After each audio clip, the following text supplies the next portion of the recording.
Apa khabar teman-teman? Selamat kembali ke channel saya, iaitu Cerita Nasihat. Mari kita freshkan minda dulu.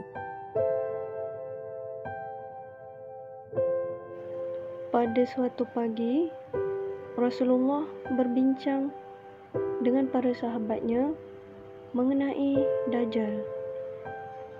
Kadang-kadang baginda meninggikan suaranya dan kadang-kadang beliau merendahkan suaranya sehingga kami merasa seolah-olah berada dalam kelompok lebah. Pada petang harinya, kami yang mendengar cerita Rasulullah telah pergi ke rumah baginda.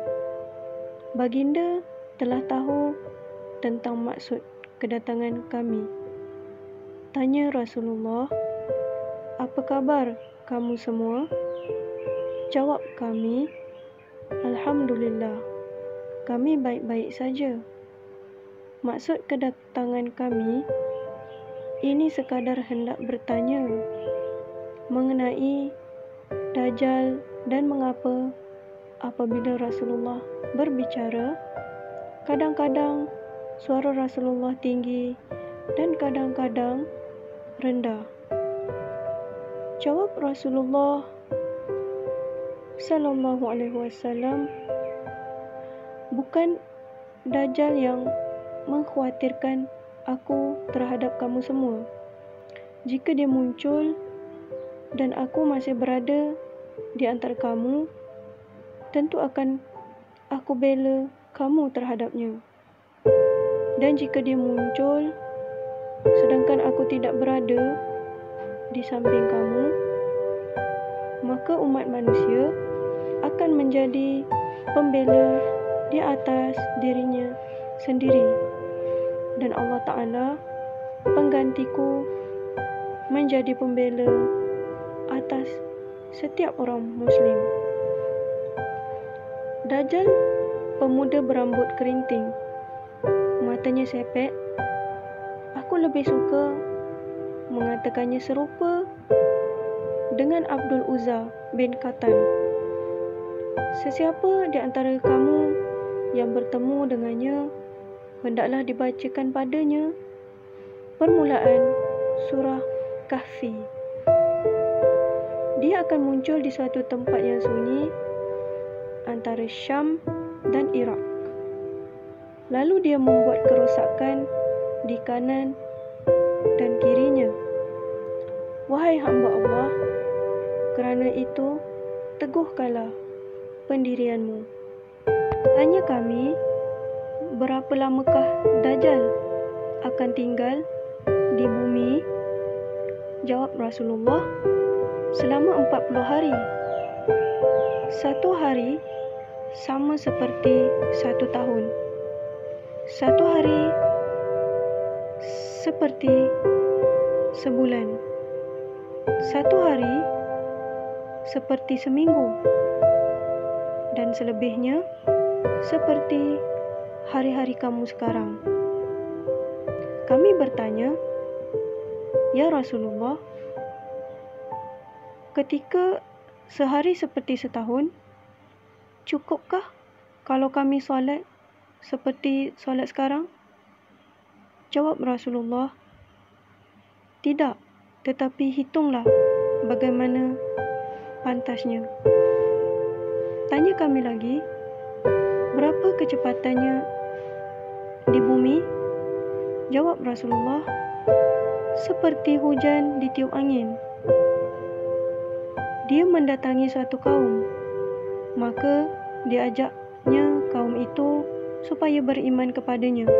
Lalu mereka beriman kepadanya dan mematuhi segala perintahnya. Diperintahkan langit supaya hujan, maka turunlah hujan. Maka diperintahkan bumi supaya subur, maka suburlah tumbuh-tumbuhan. Bila hari telah petang, ternakan mereka akan pulang ke kandang dalam keadaan lebih gemuk dan dengan susu yang lebih banyak kerana cukup makan.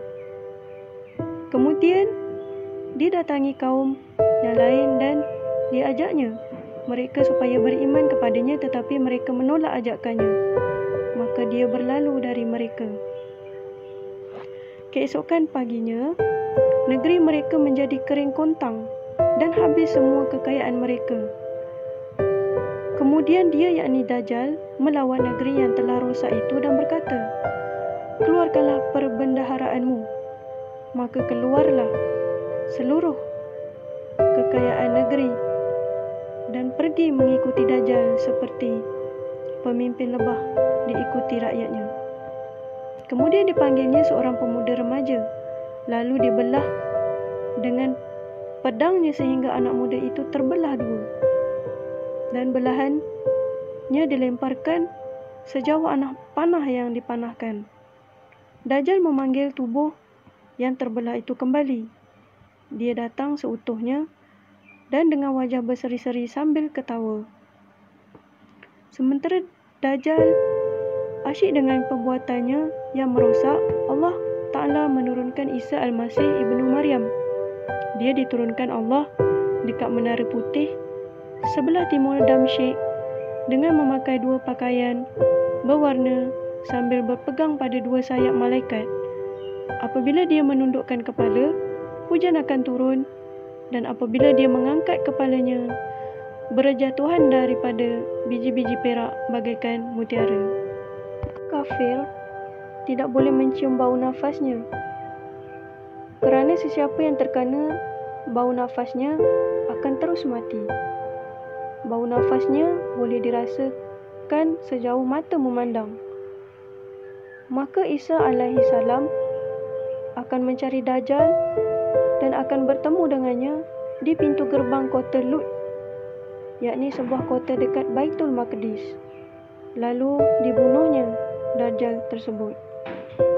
Kemudian Isa menghampiri kaum yang dipelihara Allah dari kejahatan Dajjal. Diusapnya mereka dan dikabarkan kepada mereka kedudukannya di syurga. Allah mewahyukan kepada Isa alaihissalam, "Aku akan mengeluarkan hamba-hambaku yang tidak dapat dikalahkan oleh sesiapa pun. Oleh itu, selamatkanlah hamba-hambaku yang soleh ke bukit." Lalu Allah Ta'ala mengeluarkan Ya'juj dan Ma'juj. Mereka turun melanda dari tempat yang tinggi. Gelombang pertama melewati telaga Tiber. Lalu mereka meminum habis air telaga tersebut sehingga kering. Kemudian datang pula satu kumpulan lain. Kata mereka, "Sesungguhnya dahulu ada air di sini." Nabi Isa dan para sahabatnya terkepung sehingga sebuah kepala sapi lebih berharga bagi mereka dari 100 dinar bagi seorang kamu hari ini, yakni kerana kekurangan makanan. Kemudian Nabi Isa dan para sahabatnya turun ke bumi, tetapi tidak sejengkal tanah pun didapatinya, melainkan penuh dengan bangkai-bangkai busuk. Nabi Isa dan para sahabatnya berdoa kepada Allah Subhanahu wa Ta'ala supaya dihilangkan bangkai-bangkai tersebut. Kemudian Nabi Allah Isa dan pengikutnya memohon kepada Allah Subhanahu wa Ta'ala supaya dihancurkan Ya'juj dan Ma'juj. Maka Allah Subhanahu wa Ta'ala mengirimkan kepada mereka penyakit hidung sehingga mereka mati. Maka Ya'juj dan Ma'juj mati kesemuanya.